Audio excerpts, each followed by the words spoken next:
You're about to join Jerry Parker, Moritz Siebert, and Niels Larsen on their raw and honest journey into the world of systematic investing and learn about the most dependable and consistent yet often overlooked investment strategy. Welcome to the Systematic Investor podcast series. Welcome back to this week's edition of the Systematic Investor Series with Robert Carver and I, Niels Larsen, where each week we take the pulse of the global market through the lens of a rules-based investor. If you are new to the show, let me start by saying welcome, with the hope that today's episode will trigger your curiosity and hunger for learning enough to check out the back catalog and listen to past episodes that you may have missed, like my conversation last week with Mark, where we had quite a wide-ranging conversation from Jerome Powell's recent speech and how central banks can often confuse markets to the potential of artificial intelligence in systematic investing and whether or not holding government bonds is a good idea. So I hope you will check out this episode if you missed it. Now, as you know, the aim of the podcast is to democratize the hedge fund, CTA, or quant investment world, whatever you prefer to call it. And if you want to be part of the journey, what we ask of you is to comment, if you can share these episodes, if you can rate and review them in iTunes. We greatly appreciate it. And this way we can see that you get some value from the time we put in and the dedication each week to create these episodes. And as long as that continues, of course, we will continue to create them. Rob, always great to be back with you. How are things where you are in the UK? Pretty good, yeah. I've just about recovered from my last appearance on the show where, of course, I had to go 6 rounds with Jerry, which was good entertainment, but quite mentally bruising for me. But yeah, it's nice and sunny outside, and on Monday, the rules start to be relaxed in terms of our lockdown. So looking forward to things getting a bit closer back to normal. Yeah, there were no knockouts during that episode, but I do think there were a couple of close encounters that people should go back and listen to. So I'd like to think that it was like a draw on points, but certainly I feel like I took a few tough punches, definitely. I think we're going to have a rematch later in the year for sure, without a doubt. So, but good stuff. Now, in terms of a quick market wrap, or maybe not so quick, I don't know, fixed income markets continue to attract a lot of attention. And this week we saw the yield to maturity on US Treasury notes and bonds fall, somewhat retracing the sharp upward trend higher that we've seen in place since the beginning of 2021. Most Treasury auctions fared better this week, and as a few risk-off days driven by extended German lockdowns and the Suez Canal blockage stimulated buying at higher yield levels.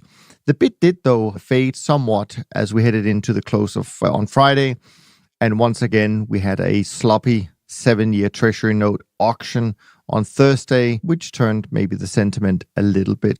We also saw quite a few Fed speakers out this week, and they reiterated the point that inflation uptick that we see at the moment and maybe in the coming months should be ignored. The Fed seems to be underestimating the inflation risk and the US Treasury financing needs, as the latter embarks on additional fiscal spending of $2 trillion for pandemic relief. And in addition, there is another $4 trillion nearly in relief efforts so far.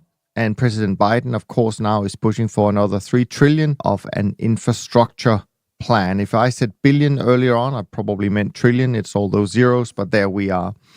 And of course, we're coming to the end of the first quarter. I think it's reasonable to expect that we're going to see further upward pressure on rates in the US as activity rebounds, as they promise, higher GDP growth, and also the lapse of the SLR exemption that the Fed had granted to banks with respect of bank holdings of US Treasury notes. So I think that we'll see an interesting continued development in the fixed income space in the coming months. And Rob, just before we dive into some of the questions and topics and all of that good stuff, what stood out to you since you were last on, which is obviously not that long ago, in terms of maybe some market moves, of course, your own performance, anything in particular? Yeah, no, the whole fixed income thing is fascinating, isn't it? Because to even ask the question, like, what is inflation now? Because obviously it depends on, what you put in your inflation basket.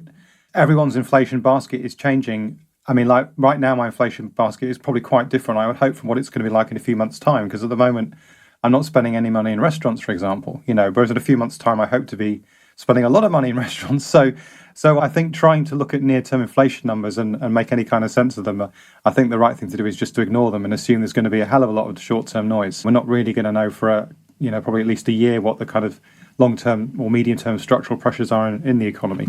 But I got a bit sidetracked there. Sorry about that. So yeah, my month-to-date numbers, I thought I'd look at those as it's been about a month since I've last been on. And actually, my best performing market was one that is close to you geographically, Niels, which was the Swiss stock market index, which interestingly, that was my most profitable market in the last few weeks. So that's interesting. I also made money in the French stock market and also in French bonds, interestingly. So yeah, an okay month. I'm up about 85 basis points on the month. Down markets, mostly agricultural, so pork bellies, lean hogs, soybean, wheat, that kind of stuff. Year to date, I'm still down about 2.8%. So making some of the loss for the year back so far, but not a hugely dramatic month either way. Not really much risk in fixed income, to be honest. I feel like I'm sitting on the sidelines watching the party happen. I guess that reflects the kind of risk and uncertainty that there's not really a clear trend to get your teeth into at the moment. Yeah. I wouldn't worry, though. I think the party's going to go on for quite a while. So I'm sure you'll be let in later on. On our side, trend following performance was down less than 1% this week, as many of the sectors continue to correct. It's still a positive month for the month of March. Currencies in particular struggled this month due to a firmer US dollar.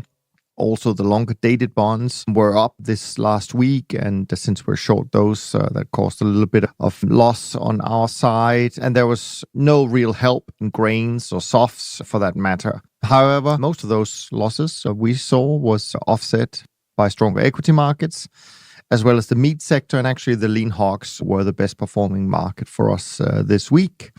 And this correction in performance, trend following performance, is confirmed by my trend barometer. It actually dropped further this week down to a level of 32, which is pretty weak. So that's fully in line with what we see performance-wise.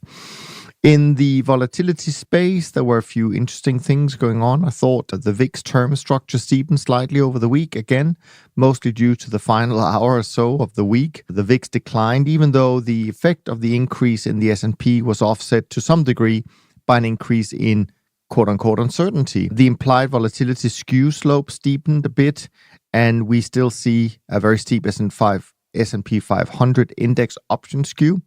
And that probably reflects a higher price to protect against the fat tail event if and when it comes. And some not so small single stocks, by the way, have certainly needed a bit protection in the last couple of weeks. I noticed that Viacom CBS, which is a large media stock, is down 61% since March 15, which was its high. This Discovery, another media stock, is down 56% since its high on the 19th of March.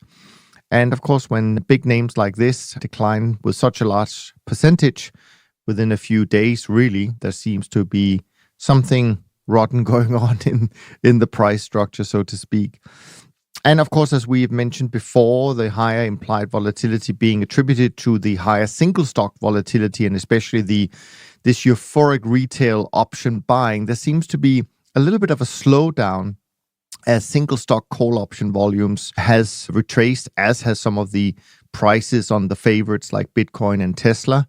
And by the way, for instance, I noticed that the 5-day average of total US call option volume has dropped 33% in the span of 39 trading days, as investors, often use call options to bet on rising share prices, and that seems a little bit of showing signs of fatigue. All in all, our volatility program was down a fraction this week, still up for the month. For my own trend following portfolio model, it was a pretty flat week, actually, which surprised me. So it kept up pretty well. It's still up 2.86% for the month, up 8.23% for the year. Performance so far this month is it's coming from all three groups. So group 1 actually doing best, classical trend doing best. Group 2, and Group 3 are almost tied for second place in terms of performance. In terms of sector attributions this month, equities are doing best, followed by foreign exchange, and base metals sits in third. And the worst sectors this month really are softs and energies, which are down slightly. If I go and have a look at the single markets, no change really since last week. The DAX, the US 10-year note, and just like you, Rob, the SMI doing pretty well, making up the top three markets. And then at the bottom this month, we have German Bunds, the Nikkei, and Dr. Copper.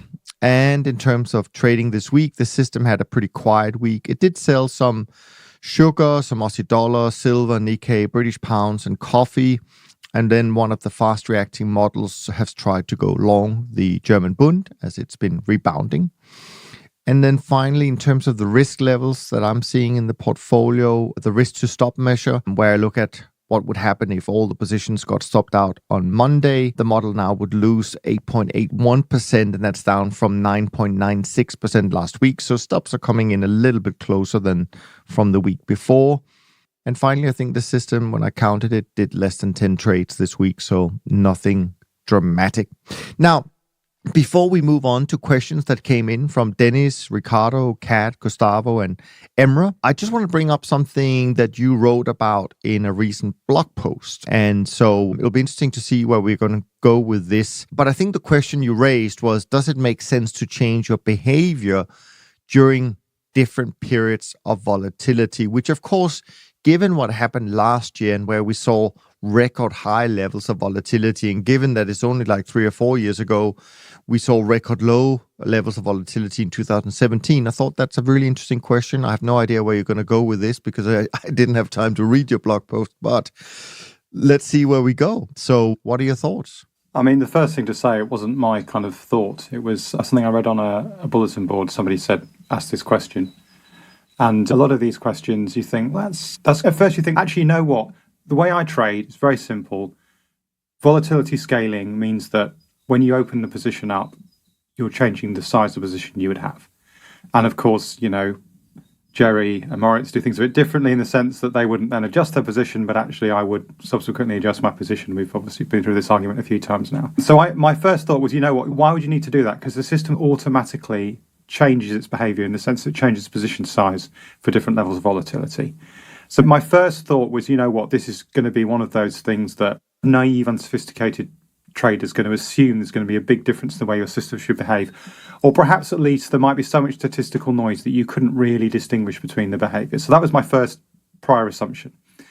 And then I started to think, you know what, we had this discussion about a year ago, or just under a year ago now, when we saw fast trend following systems do really well in the market crash in March last year. And the reason they did well, of course, was the market collapsed and then whipsawed back up again. And a fast system could obviously ride that trend all the way down and all the way up again. Maybe a really slow system would have not done anything during that period, but a medium speed system would have got absolutely killed because, of course, it would have been at its max short position just as the market rebounded. So then I thought, well, maybe actually there could be something in here, and actually what you should be doing is trading faster as the market gets more volatile. So that was my second expectation. But then I did, of course, what you should really do, which is not start making assumptions, but go and look at the data. So what I did was I thought, I'm going to use a measure of volatility that makes sense for each individual market by itself. So I'm not using like a macro level of volatility. I'm just going to say, right, here's the sort of annual percentage volatility for this particular market. If I look at what that's like versus the distribution of historic volatility over the last 10 years, where does it sit in that distribution? So is this a period of historically high volatility for this market, or is it a period of historically low volatility, or is it in the middle somewhere? And then I looked at the profitability of different speeds of momentum systems, and I threw in carry as well, just out of curiosity. And there were two effects. Then the first was, it was reasonably strong. There was definitely something there, and that was that, in fact, the opposite of what I'd expected, which is that actually, when the market was really volatile, the fast trend following systems did quite badly compared to the slower ones and compared to carry. So the opposite of what I'd expected. And someone very helpfully, so maybe it's costs. Is it because of costs? Because my first instinct is usually just to calculate all returns after costs, because, you know, that's more realistic. But I thought maybe what's going on here is that the market's jumping around so much that the fast system is just paying too much in costs. But even when I looked at the gross returns and took the costs out, I still had the same pattern. So it wasn't that. But there was a second effect, which was much stronger, which was actually all trend following did really badly when volatility was higher, which was totally unexpected for me. I'd never expected to see. And the same was true of carry as well, although not quite such an extreme level. So it's not something I've implemented in my own system yet. And, I'm nervous because it's quite a big change to the way I normally build things, which is just essentially to assume that, everything works all of the time, and to allow things like, the strength of trends and the level of volatility to dictate the size of the position, but not to actually say, now we're moving into a different kind of regime entirely now. I should change the way my system behaves entirely. And arguably, you should stop trading. If you believe the results of this research, then when the volatility of an individual market is high, you should stop trading. So yeah, it was very surprising. Well, so as I said, I haven't unfortunately had time to read the full details, but let me just give you some initial thoughts. To some extent, it actually doesn't surprise me. In fact, I would say this is exactly what I would expect, because what you often see, and maybe last year in March was a little bit unusual, but what you often see is that once a market goes into a trend, actually the volatility goes down. And when you start getting close to a turning point and people are debating, are we going to continue up? Are we going to go down? That's where the volatility increases. So I'm not surprised about your finding. In fact, I'm glad, because I think this is how I feel it is. But if I was going to use it for something, and I don't know if this can be done, I would try to say, is there a way we can say it's not really just volatility, it's volatility plus direction? That, because if volatility goes up and direction goes down, then I think maybe you could create some rules saying maybe I do need to lower my trade size or position size or whatever it might be, instead of just looking at volatility in itself. So these were just my initial thoughts, that maybe it's not so surprising that when volatility goes up, systems start to struggle. But what I do find very interesting about this, and this is something I have from a little bit from secondhand information, but I do think that one of the very large CTAs in this space has something like that in their system, where they change speed depending on volatility. And of course, if you can show that it works and it helps, then that's great. But from my recollection, I actually think that they were doing what you were initially thinking, that maybe short-term systems would do better when volatility goes up. And maybe in some periods like that, they would. But I think last year, now just talking about speeds and all of that, which of course was a really important year for seeing the difference between trend following speeds. I think a lot of people in the first few months of the year when we had the crisis really hard, were arguing hard. Look, longer term trend following doesn't work anymore. It gets caught every time. You need to go short term. And we saw some massive flows towards short term managers in the following period of time. But I still don't see the evidence that long term that works. I mean, there are so few managers that I'm aware of in the short term space that have consistently done well, and very few, in fact, I can only think of one, that has outperformed a lot of the medium to long-term managers over, say, a 20-year period. But what I do accept is that there is this perception, and that the narrative, when people come out with these stories, nowadays you need to move short-term because the old ways of doing trend following doesn't work.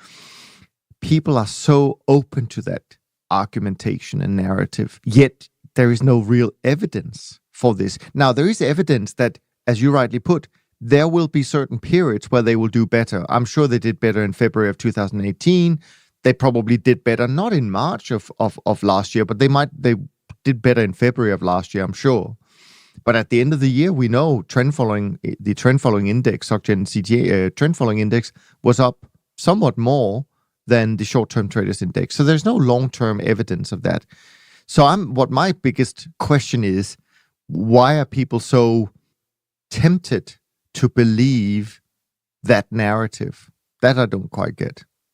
Yeah, and short-term trend following is hard, right? And it's hard for a couple of reasons. One reason is obviously costs. The faster you're trading, the more you're going to pay in costs, which means the more money you need to make pre-costs.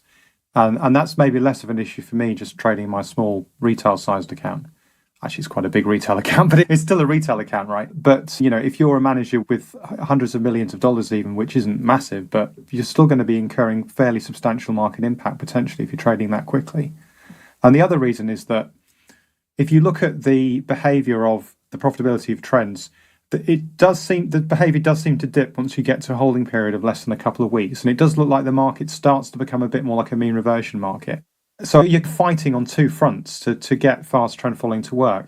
I mean, I was just, while you were talking, I was thinking that maybe there is another explanation for this effect, which is that if the market's really volatile, actually that's when someone doing a mean reversion type strategy should expect to make money, because it becomes riskier to have a mean reversion strategy when the market's volatile.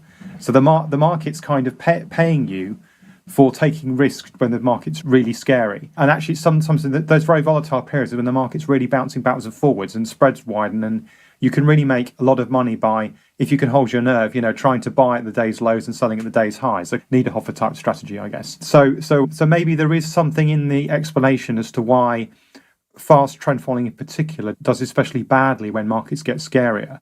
I do wonder if the kind of psychological bias for why people love this stuff and think it's likely to work more when in a period like now when things are uncertain and the world's changing. Well, logically, if things are uncertain and the world's changing, your gut feeling is you want to be in a strategy that's nimble, that's fast, that's adapting, right? It doesn't make intuitive sense to put your money into this big, creaky, slow kind of behemoth of a trend following strategy that's like a ship going down the Suez Canal, to choose a metaphor that's very appropriate at the moment. Get stuck. Yeah, exactly. You think, that you don't want to be in that thing. You want to be in a small, nimble craft that can dodge the issue. So I think psychologically people assume that if something is faster and more nimble, it will do better when the market's uncertain. But yeah, you have to look at the data, and I'm often embarrassed by how wrong my opinions are when I look at data, and that's exactly what happened in this particular piece of research. My initial opinion was there'd be nothing there. My second gut feeling was that I'd find effect A, and actually at the end I found the exact opposite of effect A. And it's I think one thing that differentiates, the key differentiation probably between pure systematic traders and those that aren't so committed, is that we ultimately we're going to believe the data. If the data is very clear and strong, no matter what our initial biases are, then we'll be persuaded otherwise. And if there's an idea that's really appealing and sounds intuitively correct, like, oh yeah, things are scary, you should be trading faster, that sounds appealing and intuitive and correct. But people like us will go, right, let's look at the data and see what the data says. And if there's not a clear effect there, then we don't believe that. There has to be we have to see a strong effect to move away from our initial position that we should keep things simple and just keep doing the same thing all the time, regardless of what the market's doing. Yeah, a couple of more observations from my side, and that is one, I mean, it really does show how important narrative is when it comes to, quote unquote, talking to investors and potential investors about making investments in this space. I mean, it really isn't just performance that they buy. The other thing is that when you see something that happened last year, and where, at least for a good part of the year, because that was the case, that for a good part of the short-term strategies were doing better in general. I'm just using the index values. So you saw a lot of money flowing that way, as we mentioned. My concern is always that actually these strategies rarely cope well with large inflows and large AUM in general. So I do think that investors may end up getting disappointed when chasing these things, less so with long-term, medium-term trend following. I really think we are much less sensitive to AUM size, even though there's always going to be some firms that overstep their capacity levels, of course. And then the final point I wanted to make is that actually over the years, I have also done some work myself in terms of shorter-term trading. And what I found is that short-term trading, and obviously looking for some kind of short-term momentum to make use of, works less well on financial markets. It works pretty well on commodities.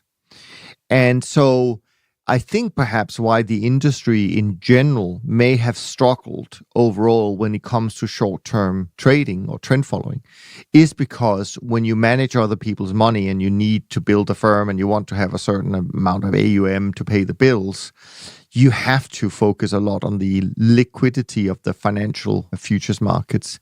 But then they're the ones that are going to cause you the problem in terms of performance. But nobody really wants to start a strategy if they say, I can only get to 50 million, that's my max. A lot of people say, I'm not really that interested. But actually, I think that's the sweet spot, is to find smaller, more niche strategies that can do that. And I do think you can actually do really well in the shorter term space if you're willing to sacrifice size and focus on the smaller markets, and also those markets that are less likely to be manipulated by central banks, which are the commodities. Yeah, it makes complete sense that a deep, liquid and cheap market to trade is going to be harder to make money in if you're trading quickly, whereas a market where, it's got less capacity and it costs more to trade, then obviously for the small number of brave people who are willing to try and trade quickly in those markets, then potentially there's more returns there. So yeah, and actually if you do look at the performance of, say, fast trend following for equities, and I don't know whether you saw this as well, Niels, when you did your research, the account curve in the back test looks very much like a dog leg. So it looks like it's quite a profitable strategy until about 1990, and then it goes flat or even starts to lose money. And it strikes me that what potentially we're seeing there is that the apparent performance before 1990 is actually a mirage, and in reality the costs there were higher than particular my back tested engine is applying.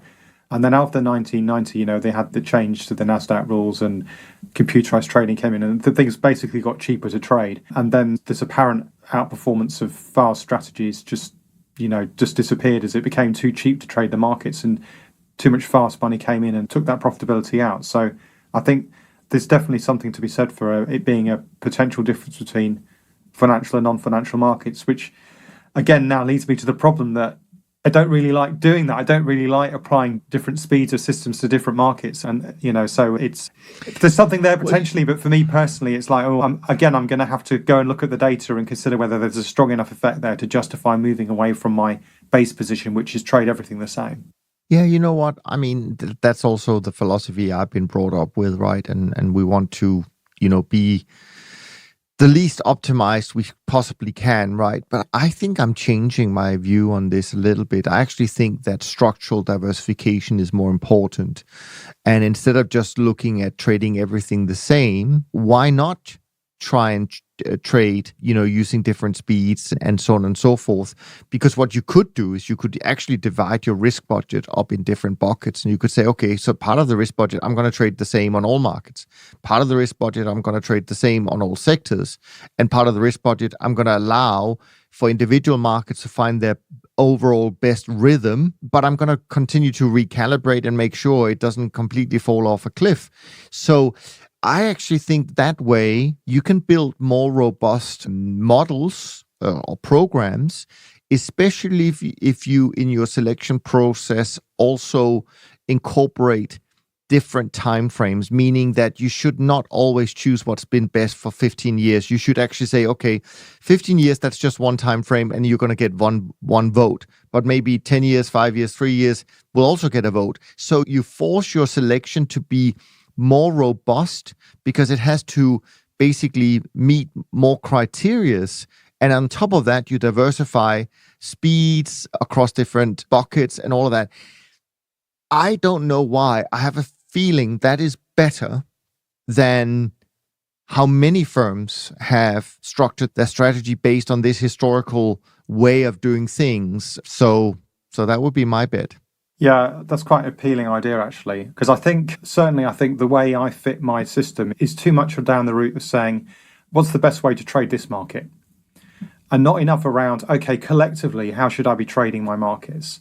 So, for example, if you say I want time diversification across my system, what you should really be asking yourself is, where is the best place to get that time diversification? So if you say I want to have a bit of a fast trend following in there, because for pure time diversification, even if I don't think it's as profitable as the longer term stuff, you do want to have some stuff in there because diversification is so powerful. Then you really that's probably a decision you should be taking across your system to say, okay, yes, maybe Niels is right. The best place to get that is actually in the agricultural markets. That's where I should be doing that. And that might mean that there's less capacity in those markets now for me to use those for longer term trading. And maybe on an individual market account curve, that's not the best decision. But collectively for the system, it's the best thing to do. And I have toyed with the idea of not quite exactly the same as a risk budget allocation in the way you described, but I have toyed with the idea of saying, effectively, for a given market, the correct set of parameters is some kind of sort of Bayesian mixture between something that's fitted across all markets, something that's fitted across all, within a sector, and something that's fitted just to that market itself. And the exact ratios of those blends, at the moment, I'm 100% in like bucket one in the sense that I don't look at any sector or market information. But actually, it's not. It doesn't seem. If let's say you've got a market in your portfolio that is just really weird and just completely out there, totally different from anything else you're trading, and that might be Bitcoin, for example, if you were trading Bitcoin, or for me, it might be something like the VIX, the V2X, which are just totally different from all the other markets in the way they behave. It doesn't seem completely crazy then to at least use some market-specific information when fitting that market. It doesn't seem completely crazy. So I'm with you in the philosophical sense. What I've got to do, though, is try and do this robustly, because it's much more complicated than the way that I currently do stuff, and it's a potential minefield in terms of overfitting. So yeah, I like the idea. It's just getting myself to the point where I can do it in a way where I trust myself in what I'm doing. Yeah, no, and I think that's critical, of course. But actually, if we take the starting point that I think we all believe in diversification, the importance of diversification, it makes actually not a lot of sense that we then go on and say, but let's just trade everything the same. I mean, where's the diversification in that? And as you rightly say, we're trying to force some markets that has completely different rhythms into a kind of a universal setting, right? Which we know is not going to be great. So why even try? So I think a mixture of things which just will give you massive diversification at the end, I think is a route worth investigating for sure. Now, we do have a lot of questions, Rob, as we normally do when you're on. So I appreciate all of that coming in via Twitter and other sources. But the first one came in from Dennis, so I'm going to go to that one. Had a general question regarding investing in commodities. Propos, as a retail trader investor with limited capital, how would I best invest in commodities? I'd like to diversify my exposure beyond investing directly in commodity-based companies. The simplest option of commodity ETF seems inefficient due to the contango risk. Purchasing physical bullion also seems inefficient at my level due to the storage and logistical issues. Futures contracts are the only other option, and I'm aware of. However, the capital required is out of reach at present. Do you have any thoughts or any alternatives you can recommend? Do we know where this guy is based, Niels? Is it US or European? Dennis, I don't recall where Dennis is based, frankly. He may have told me in the email, but I just copied the question into my notes here. So if he's based in the Europe, or especially in the UK, then one option might be to look at dated CFDs, which are pretty much the same as futures, except the contract size is much smaller usually. So it's normally like 1/5 or 1/10. They're normally a bit more expensive than futures in terms of the spreads, but the price of them is actually based on the futures. So it's not like holding like a daily funded CFD where you're going to get ripped off by the broker for the funding costs. So that's one way of doing it. That's basically saying ideally like to trade futures, but too expensive. So I can go this poor man's option. Unfortunately, they're not available in the US, and not to retail investors anyway. Commodity ETFs, I mean, 10 years ago, definitely there was a huge problem with them, right? And there was massive issues with and even actually not 10 years ago, quite recently, right? There was an issue with oil, with oil going negative from last year, and that was partly related at least to ETFs just being really dumb. And the construction of them. Saying, well, we're going to hold the front month, and then we're going to roll at this date. And we're going to put it in our prospectus and announce it to the whole market and say, yes, guys, please, every time there's a roll, take us to the cleaners. And that's basically what everyone did. So I'd like to think that some ETFs have become a bit smarter about that. I mean, there's also ETPs which actually hold physical asset as well. I'm not sure. I think those are quite common in the metal space, but not so much in the wet or the live commodities markets or the grains. So, yeah, I mean, it is a conundrum. I do think that the idea that commodities were this wonderful diversifier, like just being long commodities would do amazing things to your portfolio, that feels to me like an idea from about 10 years ago when you had the Goldman Sachs Commodities Index and many ETFs came out, and they were really pushing this into the retail space, saying, if you want to diversify, you've got to have commodities. And I think that was confounding things slightly with the idea of CTAs, because people thought, if I add CTAs to my portfolio, then I'll do much better. Oh, but surely adding commodity ETFs is just the same. No, not at all, because there's a huge difference between a commodity ETF which is structured to be long only and a CTA which is trading futures and which can go long and short. Obviously, then they're not the same thing at all. So I mean, it's probably not a bad idea. And generally speaking, I do think you should diversify when you can. But sometimes that if that's just really difficult or expensive, then it's probably not worth doing it just for the sake of it. So yeah, if you're based in Europe, maybe consider the CFDs. Otherwise, yeah, some of the ETFs are better than others, but I'm struggling, Niels. I don't know if you've got any ideas. No, I don't have any specific recommendation in terms of from what you said, but what's interesting, and it just reminds me, but I'm not surprised that all of these ETFs on commodities came out 12, 15, 20 years ago. I mean, I was watching a chart the other day that goes back to 1930 and is a proxy for the CRB index. And back then, the CRB index would be an equivalent of a 28 handle, right? So a price of 28 thereabouts. And actually, since 1930, the market or the CRB index went all the way up to 474 over that period of time. Massive increase in that index. And of course, that peaked in 2008, where we saw a lot of these commodities indices. There were another peak around 350 a few years before. That's probably where a lot of this started, really. And then everybody got very excited. But from that peak of around 474 in 2008, that same index dropped to 101. So a 78.6% Fibonacci plunge, which ended in April of 2020, right? And since then, we've moved up. I think we're probably doubled. That index has probably doubled in the last year. So I do understand the interest in commodities. I do think they're really interesting to both to trade and also to hold. But people just need to know that commodities can have these huge periods or long periods of time where they actually go down and not up. So that's just a little bit of a... Yeah, I mean, it feels to me like there's a lot of people now starting to get worried about inflation, which we talked about very briefly at the beginning of the episode.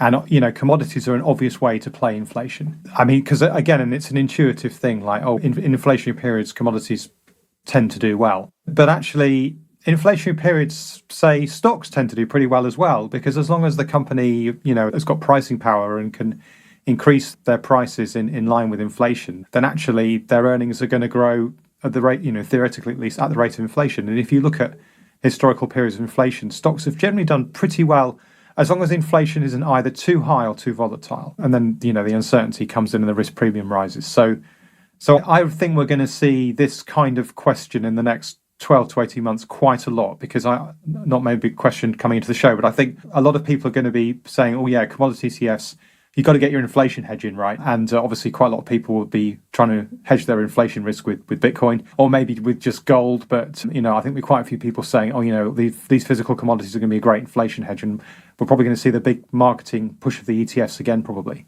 I mean, you mentioned a couple of interesting things, which is very interesting. First of all, I think you're absolutely right. A lot of people will say, I need Bitcoin to hedge my inflation. Well, actually, Bitcoin hasn't existed during an inflationary period. So why do you think that's going to be your best bet? I think that's a bet against many other things. I'm not sure if inflation is the main one. The other thing is, I think a lot of people believe things like gold is a great inflation hedge, and they have like these predetermined ideas as to what is the right inflation hedge. And I think that's a really tough call to make, because I don't think it's always the same thing. And for me, by the way, inflation, of course, we talked about that a little bit in the beginning in terms of, what is the right inflation? How do you determine that, et cetera, et cetera. But I think the day where we see, say, the price of a loaf of bread double, that's when people start thinking, whoa, inflation is here. I don't know how a lot of people perceive inflation day to day. I mean, I can look at my bills and I say, so, healthcare and school fees, that's inflation, right? But a lot of people don't have those kind of issues. They either get their healthcare from their taxes, or they go into schools where you don't have to pay. So inflation is different to everyone. And unfortunately, I think the way to deal with it is actually different. But I do like the idea of commodities in general, but not just pick one commodity or pick two commodities. I actually think you have to do it quite broadly based. But when it comes to that, you certainly need to have a long-short approach, because it's not it's always going to go up, for sure. Yeah, definitely. I mean, we talked again briefly about the idea of inflation baskets, which, and for the standard inflation measures, there is only one basket, and that's going to be an average, and it's going to be a wildly different experience and I think that's especially true over the last 12 months, when some people have still been going to work. And so, for example, the price of petrol would have been in effect on them, whereas I've barely driven my car in the last 12 months, and I've been working at home, so that's almost completely dropped out of my inflation basket. I mean, for me, living in the UK, where we have a pretty good education and health system, I don't pay for those things. That's not affected me personally, but there will be people it has affected. So yeah, it's tough for central banks, of course, because they have to do policy based on these inflation rates that will give wildly different experiences to different people. Yeah, I don't know if I would say it's tough for them, because I think they are pretty good at designing the inflation measure so it fits their purpose, right? Yeah. So maybe that's the hard part, to always change their opinion as to what to put into the inflation measurements. Whatever you do, someone's going to be unhappy, because and part of this is that this is getting probably way off topic now for the original question, but people perceive inflation differently, because people tend to focus on things that they buy a lot and which are a reasonable proportion of their income. But for example, when house prices go up, people don't see that as inflation. They if they already own a house, they see that as a good thing, and some baskets include houses, some include something called imputed rent, which is a way of trying to factor in house prices. So and for many people, if you actually look at their lifetime expenditure on consumption, that's probably going to be a huge proportion of their income that they're spending on that. So anyway.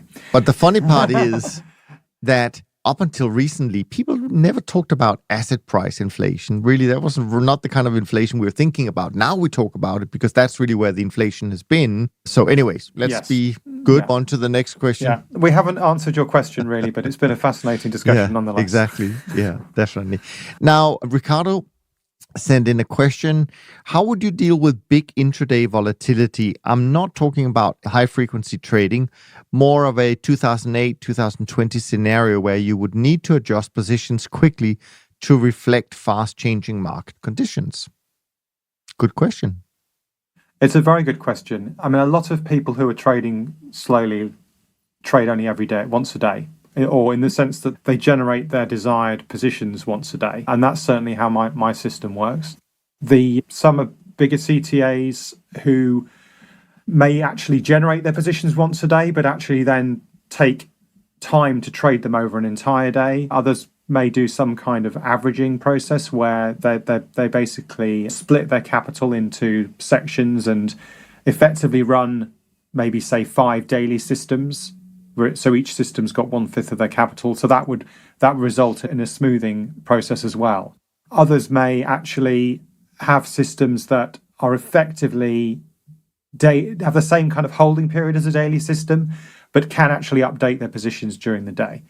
So if you are literally just trading once a day, then you're not really going to deal with big intraday volatility. So you can imagine a scenario where, say my position generates and says, you want to be short 5 VIX contracts. Wake up next morning, the system trades, it sells the VIX contracts it needs to sell. Then a couple of hours later, something crazy happens and the VIX explodes. And the system, were you to rerun your system at that point, it would want to probably close the vast majority of that VIX and maybe even potentially, depending on how fast you're trading, even go long, because, the much higher volatility, with the way I trade at least, which is we know is not the Moritz and Jerry way, but the way I trade at least means I would want to adjust the size of that position and potentially even change the sign if the move has been dramatic enough. So that's the basic daily system wouldn't deal with that. So the question is, how do you deal with it? It's quite straightforward. You can do something which is basically run your system many times a day And most of the time that wouldn't have any effect because you're still trading quite slowly. You don't want to set things up so that you're making that turns you into doing lots of small trades all throughout the day. That's just going to incur trading costs unnecessarily. What you just want to do is have a system that will mostly just trade once a day, but every now and then something crazy happens and it will do something else during the day to adapt to that. Now, the question is whether it's worth doing that, because it is quite a big increase in the kind of operational complexity of your system. Because, for example, I think Moritz, the way he trades is his system generates positions once a day and then he sends those to the broker for execution. I think he's said that before. Obviously, it would require him to introduce quite a different trading methodology if he was to generate his positions throughout the day, because his broker would get quite hacked off otherwise with all the emails that Moritz was sending him. He would probably want to bring his execution in-house to do that, say. So it's possible, it's complicated. Is it worth it?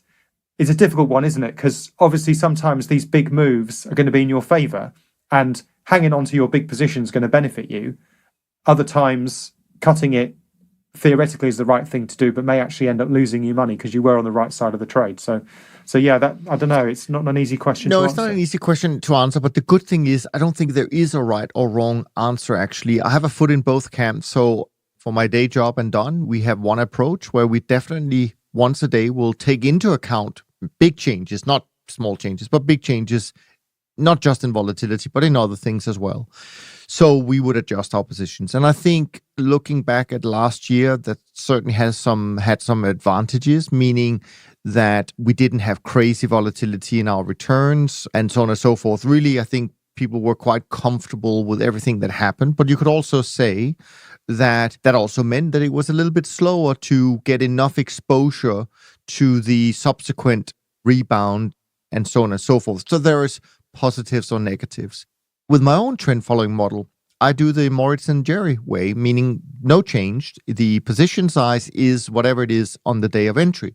However, as I explained in episode 120, the design of the model is different, meaning there are 3 different types of models, and one group is a fast reacting model.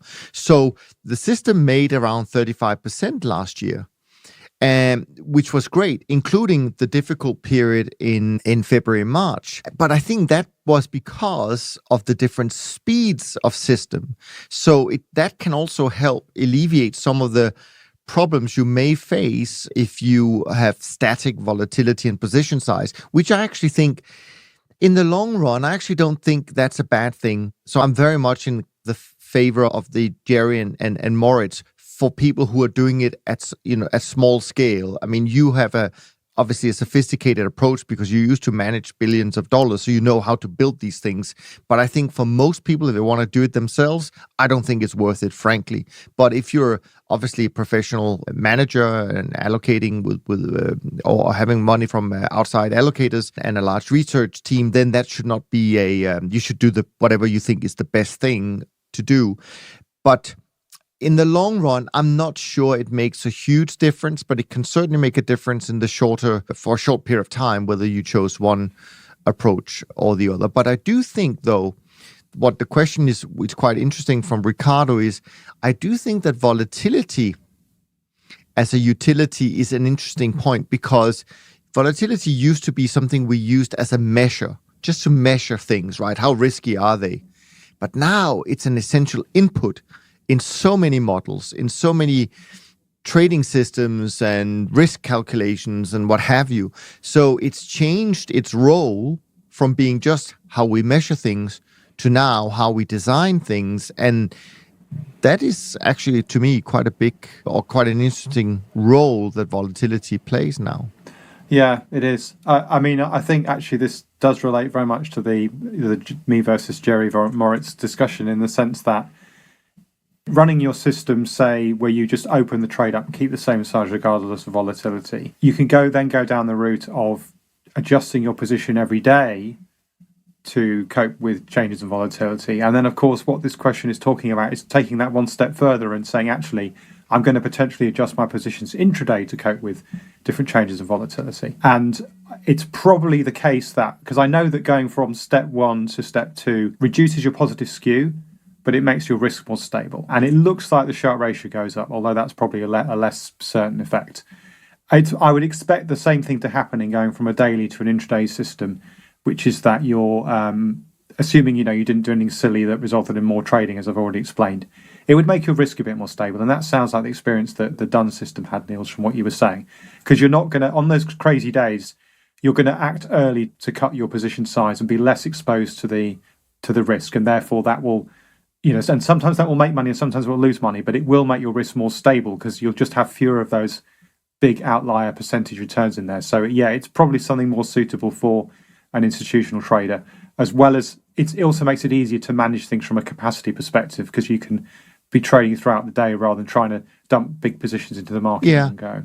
The only thing I would add to that, and that is, volatility, you don't measure on a very short time frame, right? You do need quite a few days. So absolutely, yeah. But that's why we're talking about big events, because if you think about the kind of standard, what roughly 1 month volatility measure, which is the risk metrics measuring, which is what I use, it's exponentially weighted, and that means that what's happened today is going to affect it to the extent of perhaps 3 or 4 or maybe 5% of the overall weight of the volatility. So you need a big move. If you're going from a period when you've had 29 days of quiet, right, that last day has to be massive to have a substantial effect on your volatility measure and therefore your position, definitely. And I think with trend following in general, going back to this discussion about long-term and short-term trend following, I do think, generally speaking, that part of the benefit of what we do is that we are gradual movers, right? We don't panic one way or the other. And I think that's actually partly what people pay for, is for us not to panic on their behalf and just stay the course and follow the rules. So that's another important point.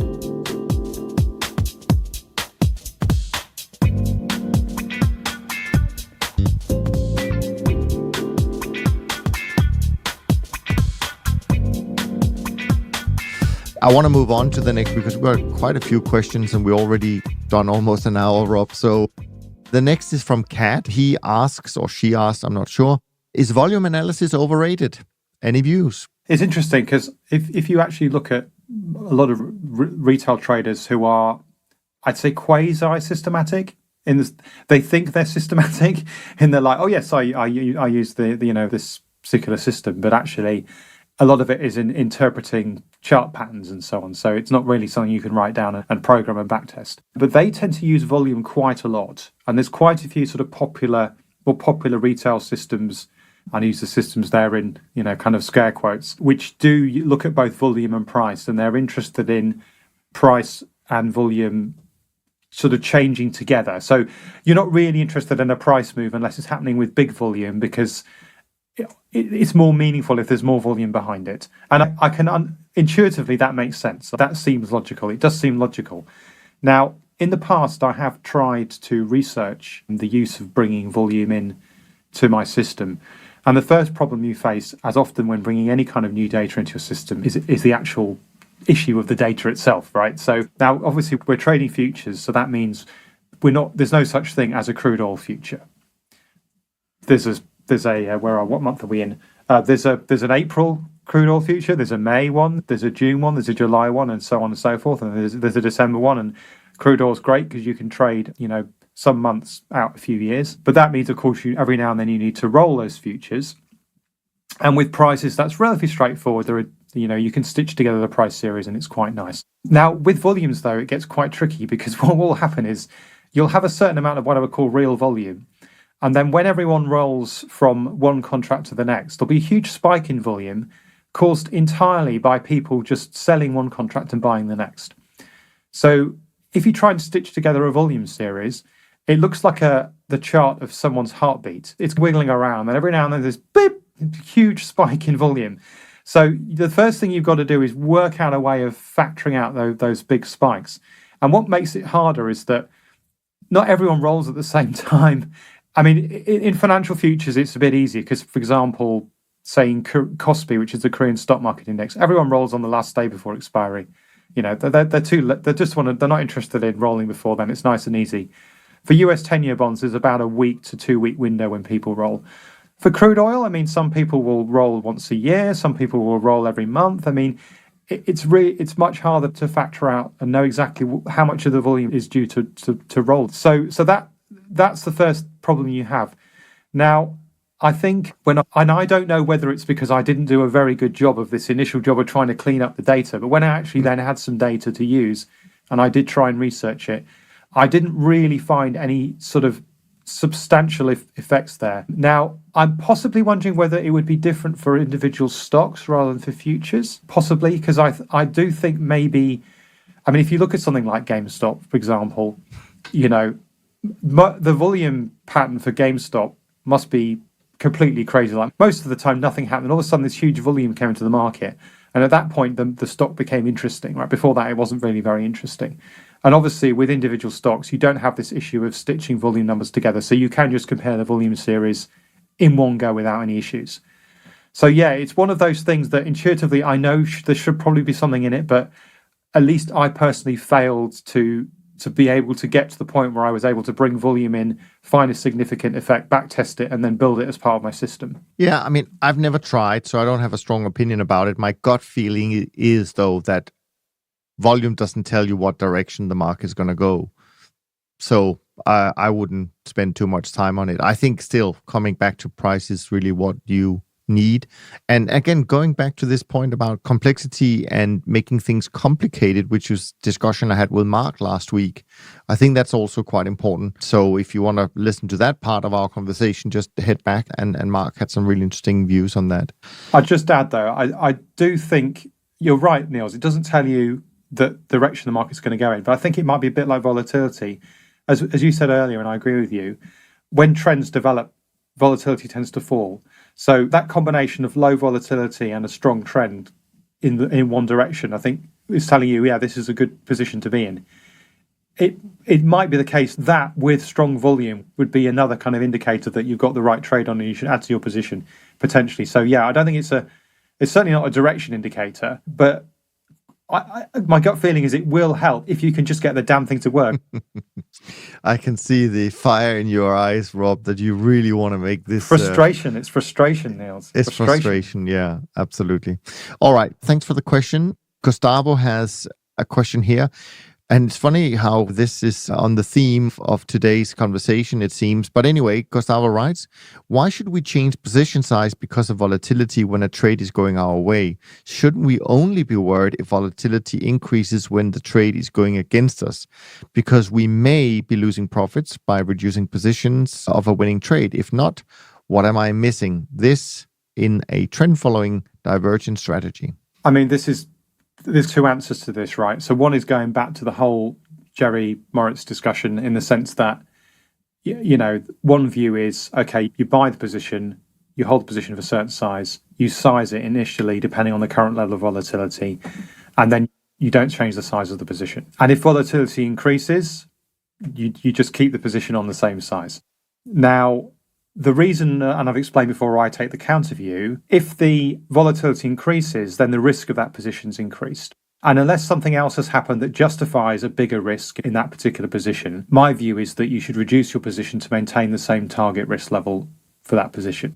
If the trend, for example, has got stronger at the same time, then it may be that the vol increasing won't change the position size. The position size may even increase because the trend's got stronger at the same time, possibly.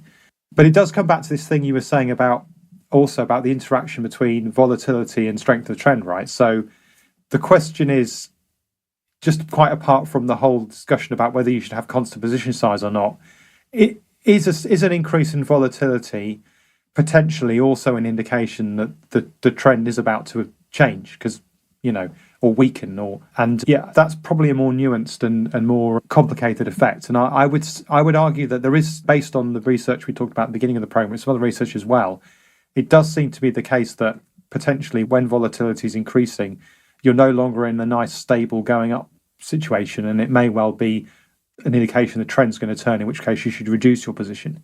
But yeah, on day one, obviously, you're right, Gustavo. On day one, if volatility increases and you cut your position, but the market continues to go in the right direction, you're going to make less money than the Moritz and Jerry, who've just hung on to the same size position and don't care about the change in the volatility. But I do want to pressure on one thing here, Rob, and that is you make the notion that when volatility goes up, the risk goes up. People who use stops would say the risk hasn't gone up, my stop is still there. Or you could have actually, obviously as a trend follower, you would normally have systems where the stops moves up, along the trend. So why do you feel that the risk goes up just because volatility goes up? Because I do think that I don't know why, and I don't have the right explanation right now, but I'm not sure that volatility is what we should be protecting ourselves from. We should be protecting ourselves from losing our account, so to speak, right? So there are two ways of looking at risk. There's what I'd call the trade-based view and a time-based view. And you can argue with the labels, if you like. Right. So the trade-based view of risk is where you basically say, this is my trade. I've got it on. I've got my stop loss. So I'm protected, and I'm going to measure my risk based on what my trade P&L looks like on a trade-by-trade basis. The view I take, which is maybe more of an institutional view and maybe not so applicable to retail traders, but actually is I look at my daily P&L and I look at the volatility of that. So you're absolutely right in that if volatility rises, it's not going to have any effect on my trade P&L, but it is going to affect my return P&L. Now, which should you care about, I guess, is the important point. Now, at the end of the day, they kind of all boil down to the same thing, because to keep things simple, imagine you've just got one trade on and you hold it for a year. The sum of that daily P&L, the total trade on day, or actually, let's change it slightly. You can imagine a situation in which you do one trade every single day. In that situation, your daily trade P&L is going to be exactly the same as your daily return P&L, right? Or you can imagine a situation in which you hold a trade for a whole year and do nothing else. Well, in that situation, your trade P&L is just going to be this one big lump of money that you've hopefully made or lost. But during that period, your daily P&L could be very different on that individual trade, because obviously that individual trade will have made or lost money every single day.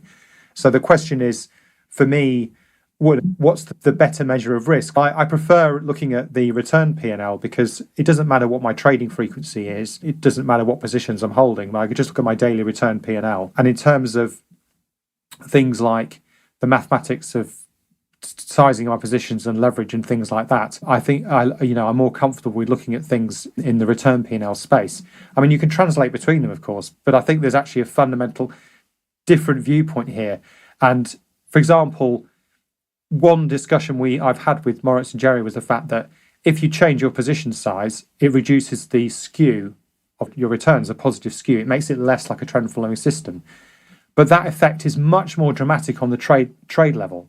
So if you're looking at a trade level P&L and that's what you're focused on, and you start changing your position size, you will see the character of that trade level P&L change dramatically, and that will really make you very uncomfortable. And I think that's what's happening with Jerry and Moritz when they're looking at those statistics.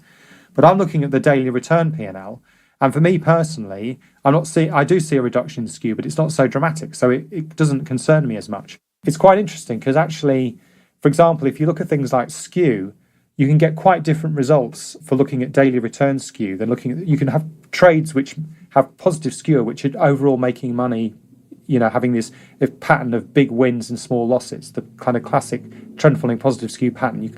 On the trade by trade P&L, you can really see that. When you look at the daily returns P&L, you actually have negative skew, because although these assets over the period of the trade are exhibiting this pattern, when you're actually holding them on a day-by-day basis, they're actually negatively skewed. So yeah, it's just a different way of thinking about the world. And I think that's what often leads to some of the misunderstandings between us. Right. No, and I think that's fair. And we're a very liberal podcast. We're allowed to have different opinions. Well, to a point, if someone comes on and starts saying that systematic trading is crazy and everyone should just use their gut instinct, is true. Then there's going to be a fight. There's going to be a fight. Now, but my point is that I think sometimes we equate volatility with downside volatility.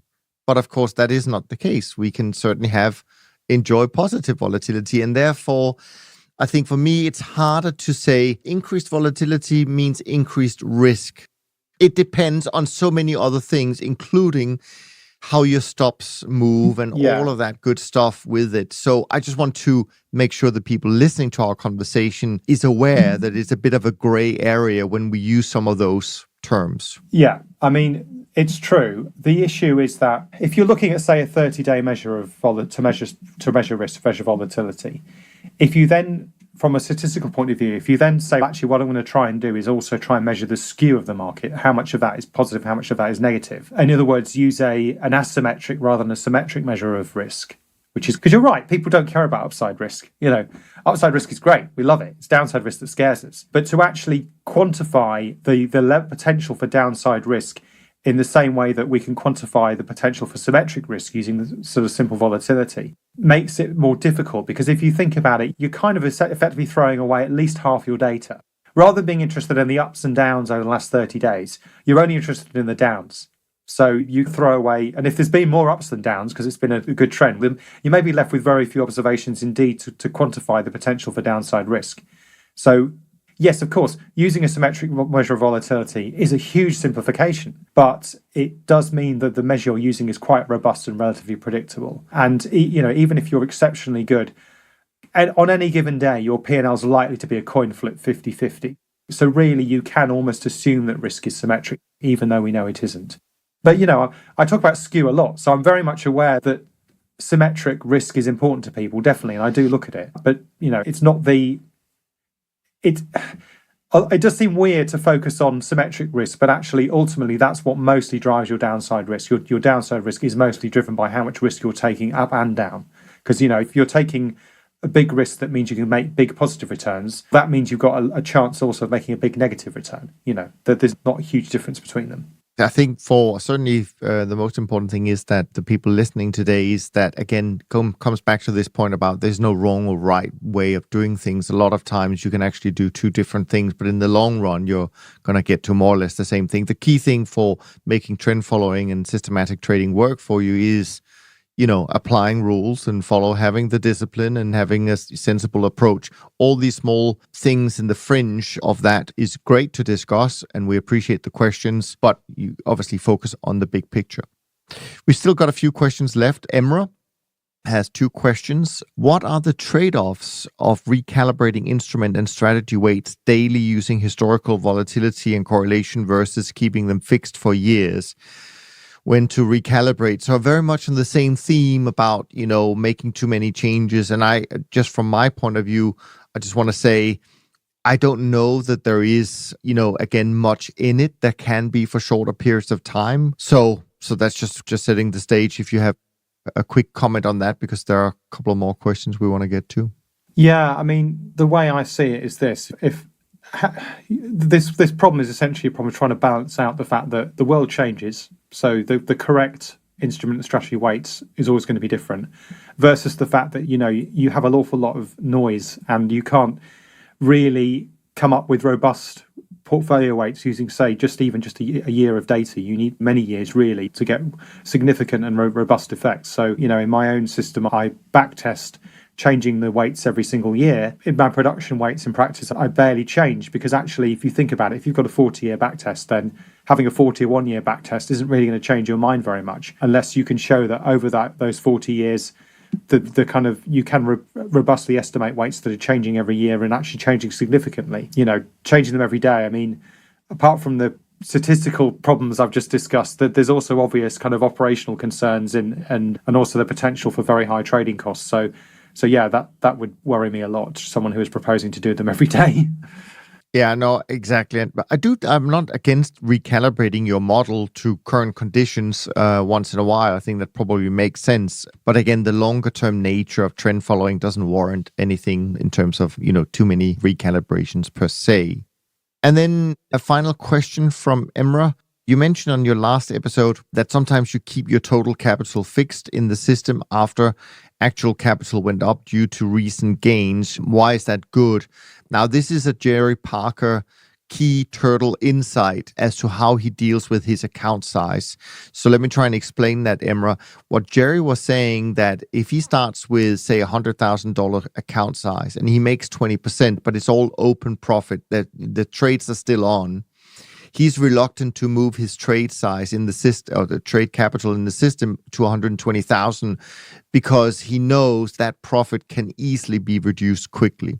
So he would end up putting in an account value at a high level, which means all new trades would be bigger, but a lot of that profit could actually disappear rather quickly. So he's more conservative in terms of moving his account size in the system for position sizing, calculations, etc., moving that up too quickly. On the other hand, he's very concerned that when he loses money, that he makes sure it does get reduced quite quickly. So that was the source of this point, I'm pretty sure, Emra. But I would, of course, always love to hear your views, Rob. So for me, it's quite different, actually. So the way a lot of people, particularly retail traders, they've got their trading capital and they're hoping to grow it over time.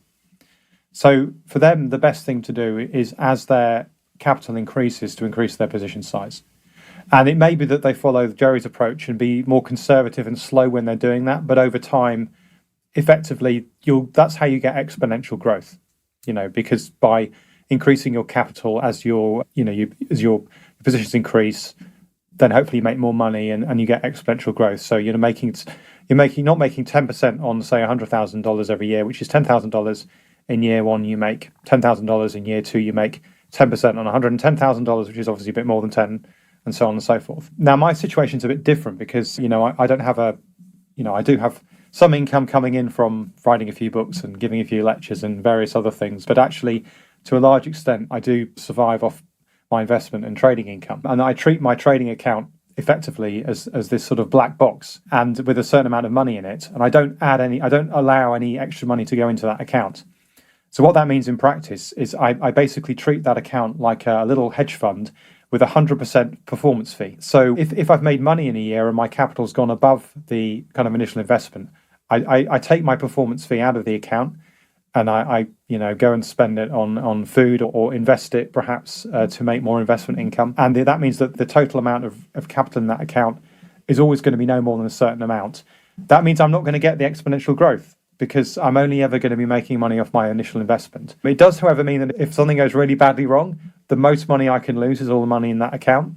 I've still got, other investments out there, so I'll still be okay. So for me, it's based around my kind of personal sort of risk preferences and where I am in terms of my life cycle. So it wouldn't make sense for a younger person who's perhaps trying to grow their account, but it still has an income as well. But for me, it makes sense, and it's just because I don't want to end up with a huge amount of money in my trading account that's potentially at risk. I'd much rather be more conservative, much more conservative even than Jerry, because I'm never increasing that capital amount, and it's just purely as to how I treat that account within my other investment portfolio. Do you top up the account if you have a losing year? No, I don't. So basically, So you reduce the trade level? Yeah. So at the moment, for example, I'm in perhaps something like a 10% drawdown. So my capital is 90% of the maximum. I'm not going to put any money into that. I'm not going to take any money out either. That's why I say I treat it as a black... You just wait until it's like a cash machine that occasionally spits out money. And when the money spits out, I go and collect it. I never put any money in. And so in a bad year, if I don't make any money because I never get to the high water mark, fine, I've got my other investment income, I've got other income. In a good year, it spits out some money, great. I pocket that, put it in my pocket, invest it or spend it. Yeah, so that's how I treat it. Sure. So I just want to deal with one of the random topics that you came up with. Maybe we'll do two, not sure. But I couldn't help noticing one where you wrote, NFT has the world gone completely mad. So I think we just need to touch on that a little bit before we move on. I think this is a sign of middle age, Niels, because when you start wandering around going, oh, the world's look at these crazy young millennials with their crypto and their blockchain and their NFT, the world's gone completely mad. So I feel like, the mad old guy in the corner of the pub who just can't cope with I wonder if that's it. Maybe I'm just becoming a dinosaur. Maybe you need to give an example of why you think world is going so mad. An NFT is a non-fungible token. So it's basically a bit like a Bitcoin in the sense that it's this purely virtual thing on a blockchain that's basically been created by running, a sort of bit of code that solves some completely pointless mathematical problem. But the key phrase here is NF, non-fungible. So whereas all Bitcoins are like other Bitcoins in the same way that all US dollar bills are like other US dollar bills, there's no difference between them. These are unique. They're not fungible. They're different from each other. So the idea is you can create a unique piece of digital object, and people have done things like, for example, they've said that there's a digital object that references a particular tweet that Elon Musk has done, for example, and then sold the non-fungible token. And they've also done it with artwork. So someone created this piece of art, and there was linked to this non-fungible token, and it sold for, and I can't believe I'm saying this, $67 million US.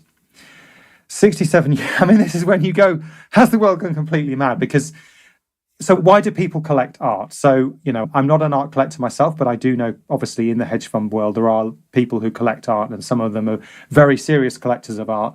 And there are people out there who run hedge funds who would think nothing of spending $67 million on a Picasso, say, or something modern like a Rothko or something like that.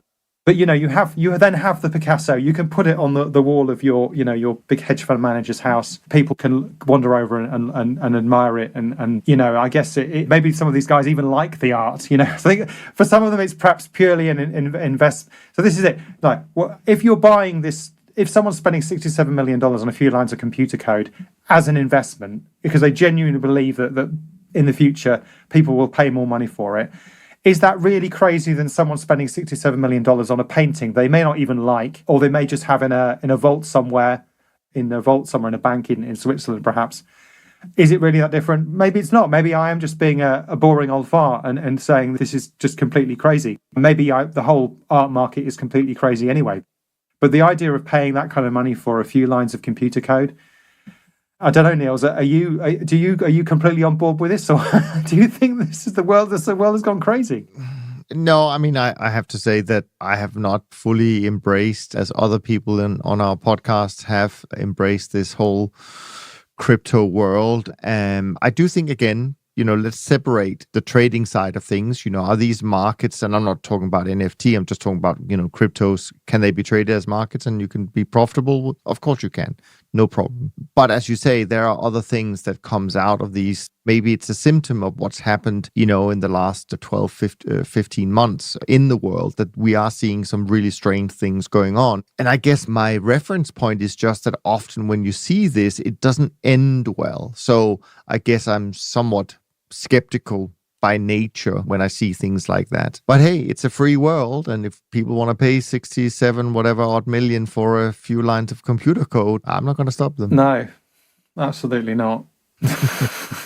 But what I can reveal is how the performance of our lovely industry is doing as of Thursday. And I think Friday actually was a good day, so you probably need to add a little bit of performance to this. BTOP 50 index down 0.25% for March as of Thursday, up 1.56% for the month of March. For the year. SocGen CT index also down about 0.25%, up 1.36% for the year. SocGen trend index down about 12 basis points, up 1.35% for the year. And the SocGen short-term traders index, of course, doing differently, up 81 basis points, but still down for the year, 81 basis points, funnily enough. As I mentioned, my trend barometer was weak, 32 as the close of business on Friday.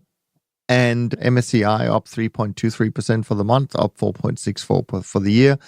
And the World Government Bond Index is down 0.18%. I think third or fourth month in a row where it's down. So yes, that's where we stand. Next week, I have Jerry back. So make sure that you have your questions sent in, info@toptradersunplugged.com. And that's where you're going to send them. And maybe he has some comments to our conversation today. You never know. I'm sure he will. But as I said earlier on, we will have to arrange for a rematch of the Jerry-Rob conversation later in the year.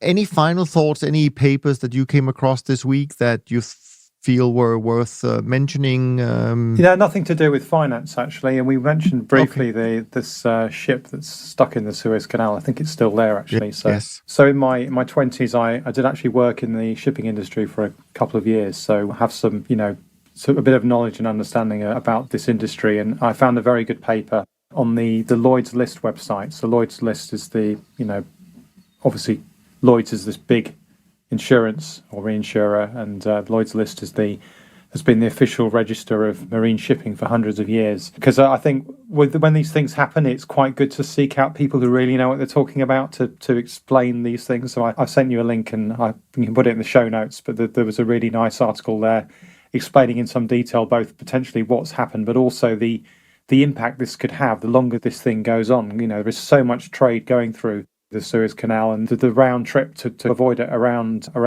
the sort of South Africa can have quite a substantial effect. The margins in the shipping industry are not massive, and a delay of a few days can have quite a substantial effect. So it makes me think there's a lot of things in the world that aren't very robust, that are very fragile. I'm sounding like Nassim Taleb now, but we really saw that last year.